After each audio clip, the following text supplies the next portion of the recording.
Hi friends, అందరు ఎలాగున్నారో? నేనైతే చాలా బాగున్నానండి. ఈరోజైతే నేను పాలకూర ఉల్లికారం ఎలా తయారు చేయాలో చూపిస్తానండి.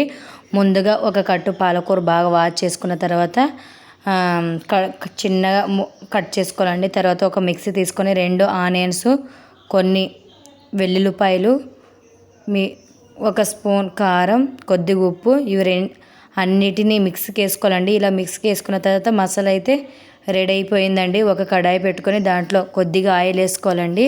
తర్వాత పోపు దినుసులు వేసుకోవాలండి.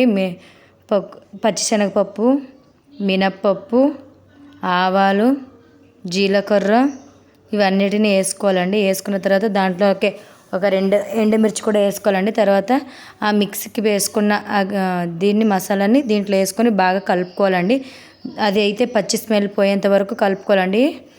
అట్లయితే టేస్ట్ బాగుంటుంది. కొద్దిగా ఆయిల్ అయితే ఎక్కువగానే పడుతుందండి. ఆయిల్ వేసుకుంటే కూడా టేస్ట్ బాగుంటుంది. కొద్దిగా ఎక్కువ వేసుకోవాలండి. తర్వాత ఇది మొత్తం ఫ్రై అయిన తర్వాత పాలకూర కట్టుని వేసుకోవాలండి. వేసుకొని ఒకసారి బాగా కలుపుకొని మూత ముయ్యాలండి. అది ఉడికి బయటికి ఇలాగ ఆయిల్ వచ్చేటప్పుడు కొద్దిగా పసుపు వేసుకోవాలండి. వేసుకున్న తర్వాత దాంట్లోకి కొద్దిగా ధనియాల పొడి కూడా వేసుకోవాలండి. ఇవన్నిటిని వేసుకొని బాగా కలుపుకోవాలండి. ఇది చపాతీలో కానీ అన్నంలో కానీ టేస్ట్ అయితే బాగుందండి. మీకు గనక ఈ వీడియో నచ్చితే like, share, subscribe my channel. Bye bye friends.